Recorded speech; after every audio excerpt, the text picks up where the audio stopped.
आदरणीय अरविंद केजरीवाल जी का मैं धन्यवाद देता हूं। उन्होंने बहुत महत्वपूर्ण बातें आपके सामने रखी हैं। जो देश का माहौल है और 4 चरणों में भारतीय जनता पार्टी चारों खाने चित्त हो चुकी है और उनके आंसुओं की नदी उफान में है। भारतीय जनता पार्टी जो 400 पार का नारा दे रहे थे,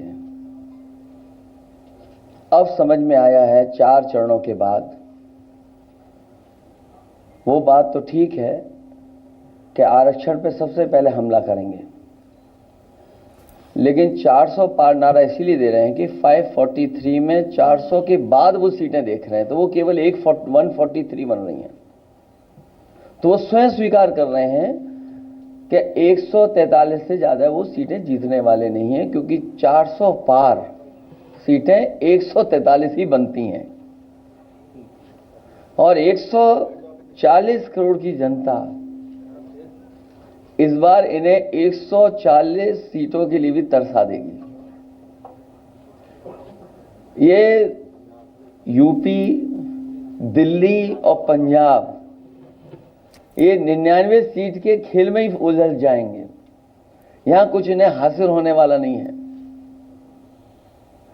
रोटी कपड़ा और मकान की तो लड़ाई हम लोग लड़ेंगे, लेकिन रोटी कपड़ा और मकान से पहले हमें संविधान बचाना है।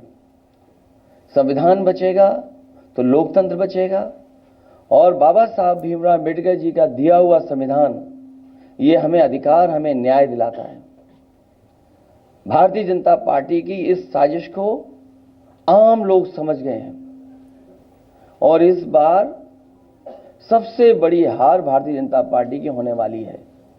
अभी तक तो हम ये कहते थे कि ब्रह्मांड का सबसे बड़ा झूठ बोल रही है। अब लग ये रहा है हारने के बाद ये ब्रह्मांड का झूठ का विद्यालय खोलेंगे, यूनिवर्सिटी खोलेंगे और वाइस चांसलर और डीन पहले से ही रिटायर होकर के वहां अपने आप नियुक्त हो जाएंगे। इसलिए देश को बचाने के लिए आदरणीय अरविंद केजरीवाल जी आए हैं, हम लोगों का सहयोग और मदद करने के लिए आए हैं। मैं इनका धन्यवाद देता हूं और आप पार्टी, इंडिया गठबंधन, समाजवादी पार्टी, हम सब मिलकर के भारतीय जनता पार्टी को हटाने जा रहे हैं।